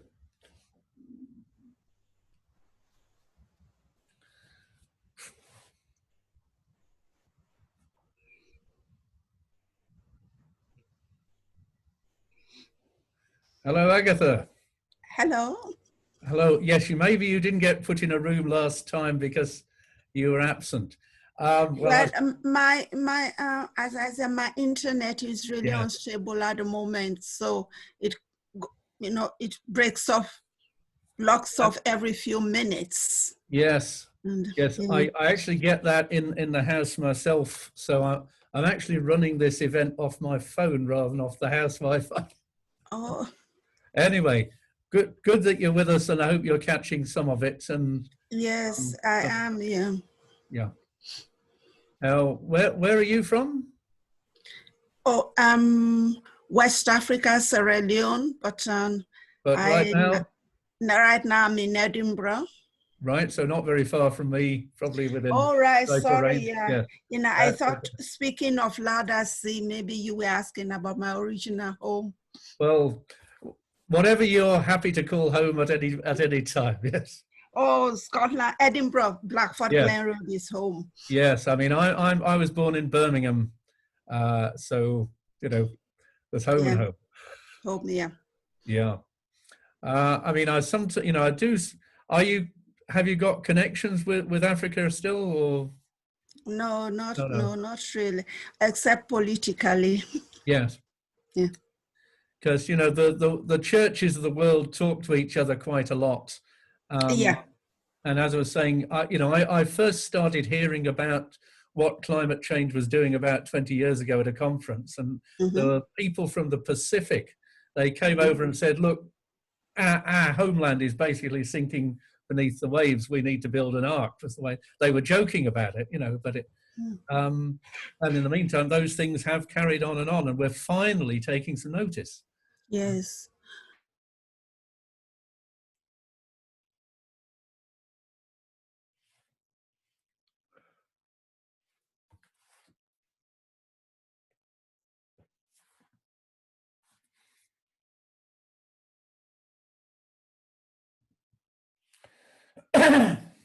Right, okay, looks like I've lost Agatha.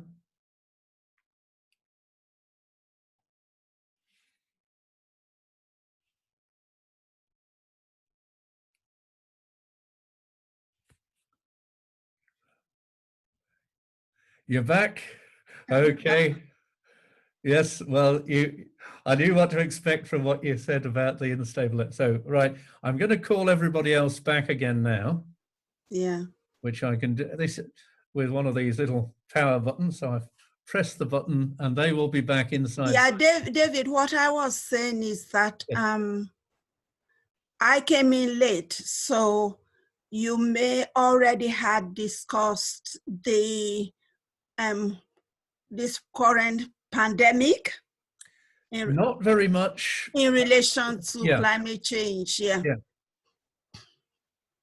I mean, they are connected because they are very much, they are both environmental crises. Yes. And certainly the origins of it was to do with things like factory farming and misuse of animals and destroying habitats. It causes pathogens to pass. Yeah. And well, we can't rule out laboratory research as well. Well, I wish we could, yes. Yeah. But it is what we're going through at the moment is one part of the overall environmental crisis. We're back again. You should be. Almost all of you should be back soon. Yeah. I'll just put myself on gallery view. Right, that worked a lot better this time. I'll just have to mute everyone. Hang on.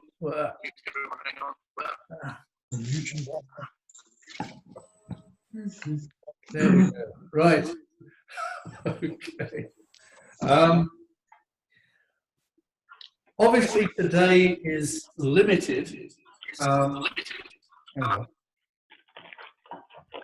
Continue. Right. Today is limited in the scope of what we can do. The video bits and pieces will continue to be available online on the Facebook page that I have. I'd like us, though, to spend the last little bit of the time we're together devotionally. And as I said, if you haven't yet got something to drink and something to eat, maybe do that now. I'm going to play a hymn which was written, again, probably about 10 years ago, and that will lead us into a little time of prayer, which is based on the quote from St. Francis which ends the encyclical Laudato Si. I'll see what needs to be done in terms of muting. One thing Zoom is not good for is singing together. It just doesn't seem to work. So there will be words that you'll hear and words that we can read together.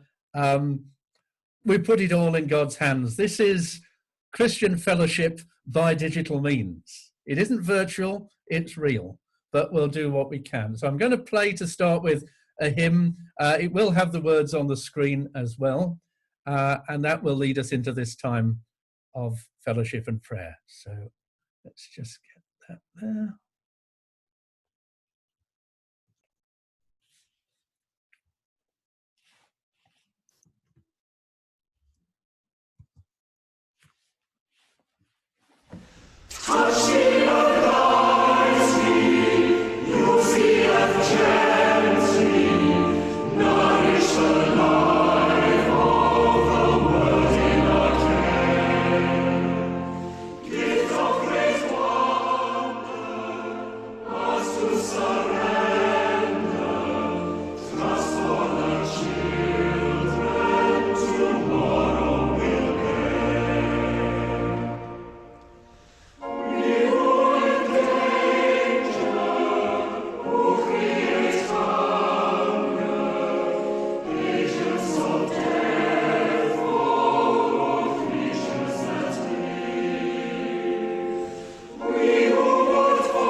And to the extent that we can speak together, let's read this together.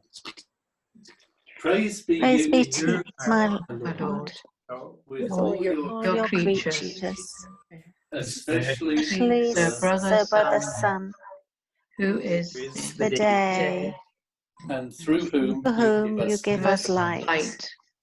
And He is beautiful, radiant with great splendor, and bears There's a a likeness of you, the Most High. high.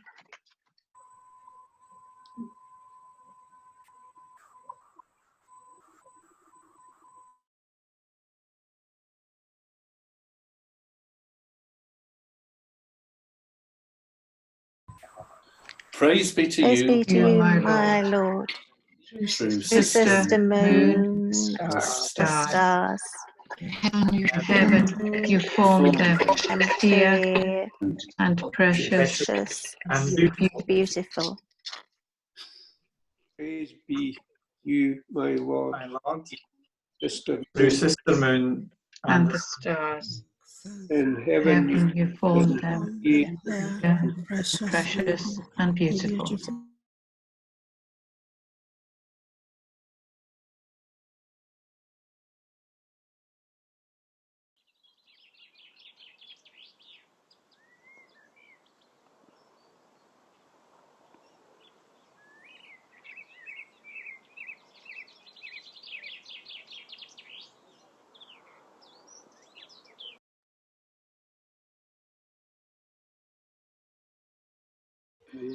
praise be to You, my Lord, through brother wind, and through the air, Cloudy and serene, and every every kind of weather. weather.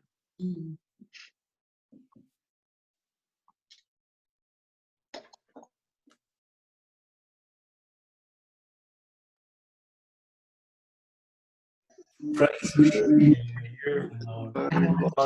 My Lord, brother fire, You you light the night, night, he and he is beautiful beautiful, and playful and strong.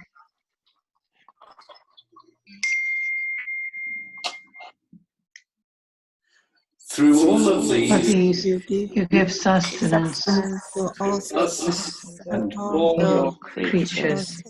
to take and eat, to chew, digest, digest, and give thanks.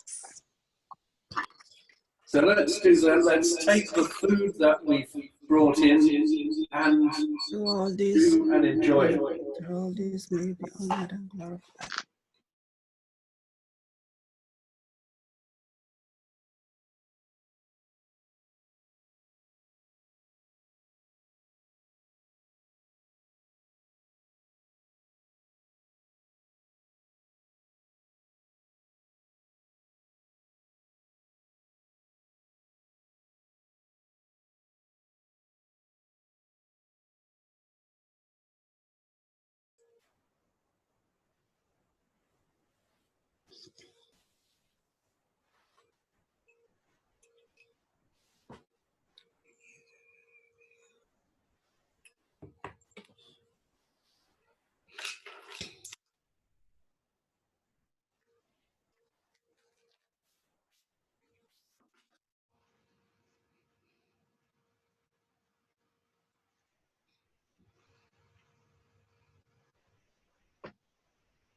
So there's a few more words yet.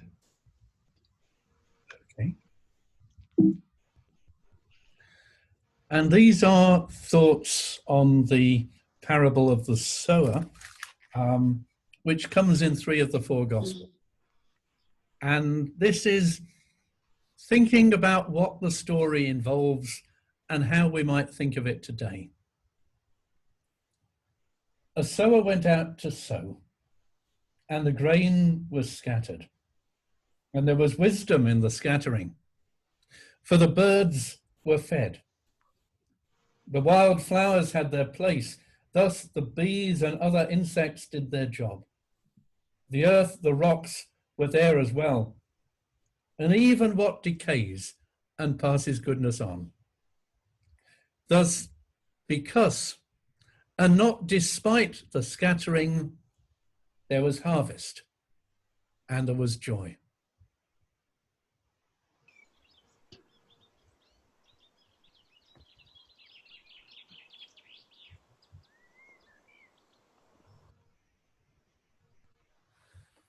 and together. Praise be you, my Lord, who's the still water, who is very useful, humble, and precious, chaste. Take, drink, swallow, digest, and give thanks.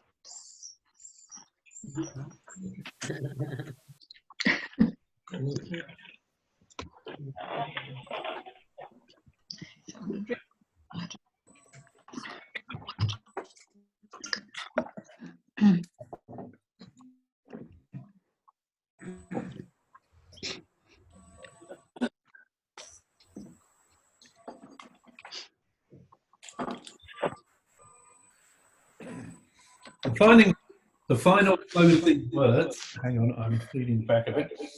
Hang on. Can you hear me? Wave if you can hear me. Good. Okay, great. The final closing words are again, they are responsive, and there are voices that you can join in with if you read along with the words in yellow.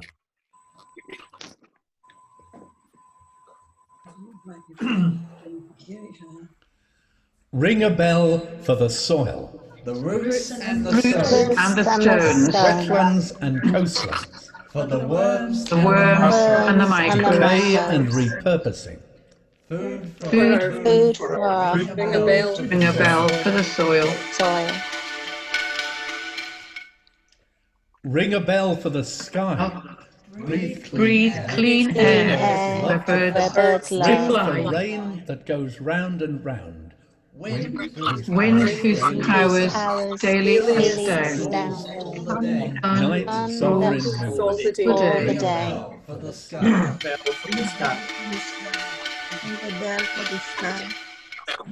Ring a bell for the trees. Every leaf that gives oxygen. Again. Blossom and wood to bring houses, make so many things. Ring a bell for good drainage and dances of branches. Ring a bell for the trees. Ring a bell. Ring a bell for Christ's body. The church down the road. Carry the load. Down the road. To find faith and hope. Even when we can't love and hope. Even when Ring a bell for the church. And be light for Hallelujah. Hallelujah. Amen. Hallelujah.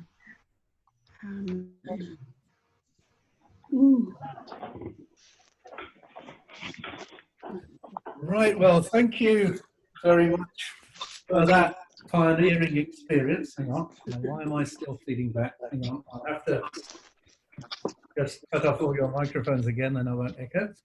Right, the bit with the bell, by the way, was referring to what the ways we're thinking of helping people prayerfully engage with the COP meeting, the United Nations conference meeting, which will be coming to Scotland next year, not this year.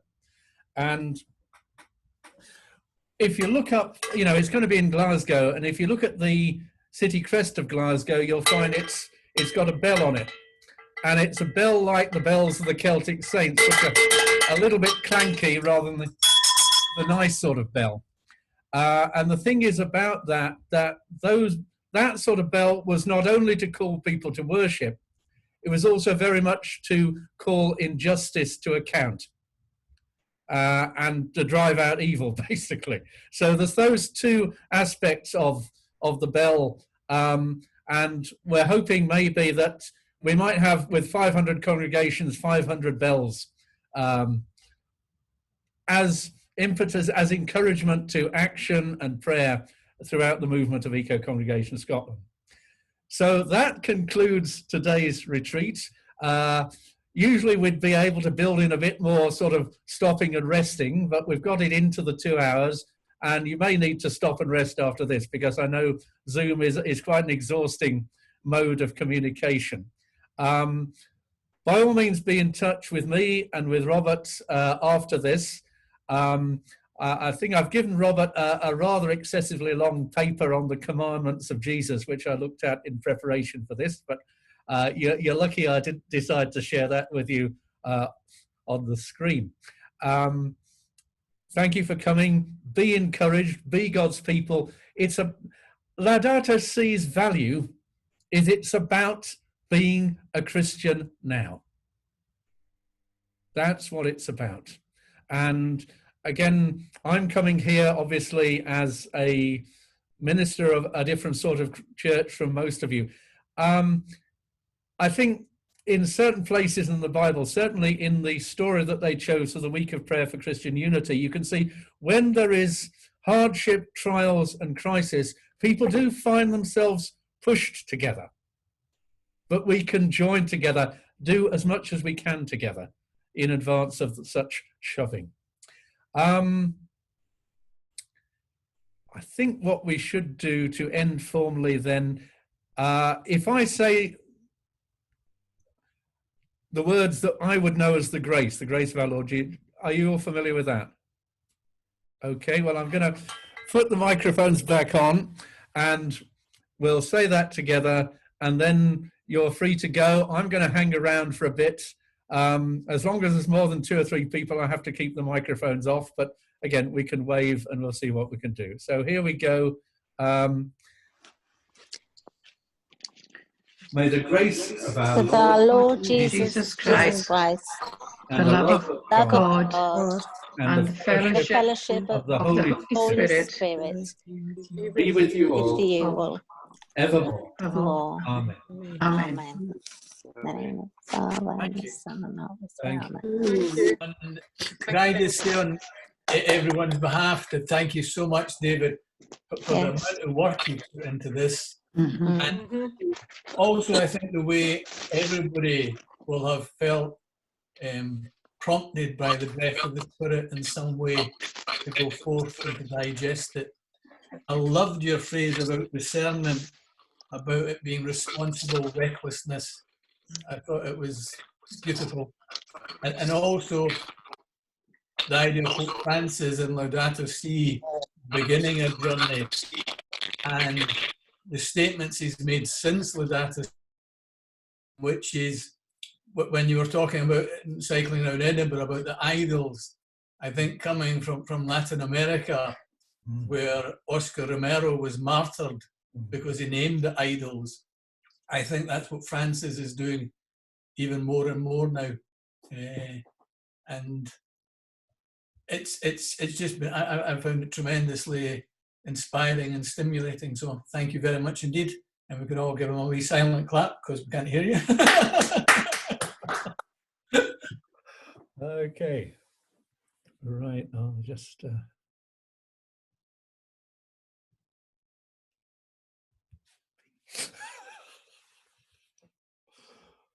Right. Okay, well, so if you want to, as I say, I'll hang around for a bit, but go and continue to enjoy the good things of the earth and have a good day and stay safe. God bless.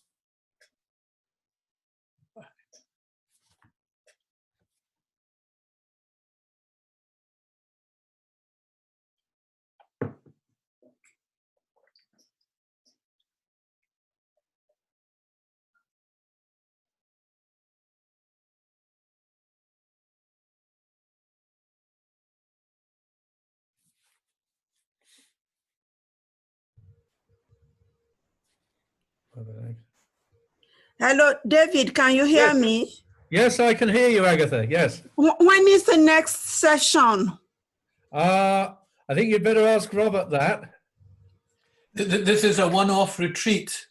Okay. I know that next Sunday, the Archdiocese at, I think it's possibly at 12 o'clock, which is the end of Laudato Si week, but is also a time when Pope Francis has asked people around the world to come together and pray.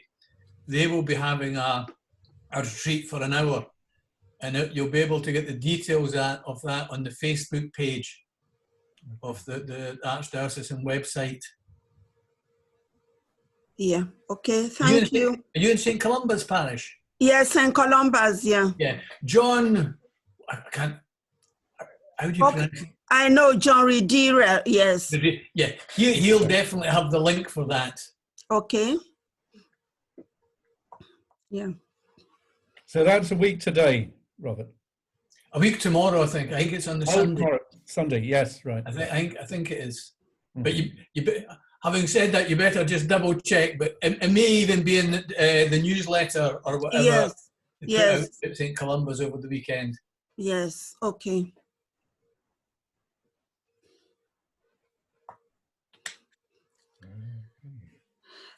I think I can put my other self to bed now. Hang on. There we go. There it goes. I don't know if Des is still with us or not. I think he's maybe gone, but just not left. Okay. Yeah. How are you, John? Okay, bye then, John. Yeah. Now. Thanks again, David. That was first class. Mm-hmm. Just there's a red button somewhere, yes.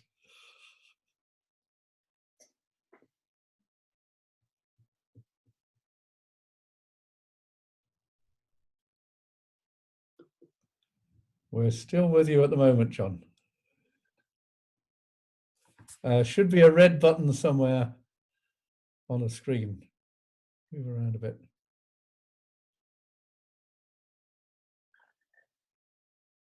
You'll need to go and ask Teresa. Okay. Right. Hang on, I'll just try. There you go. Right now. We're getting a good view of your fingers there, yes.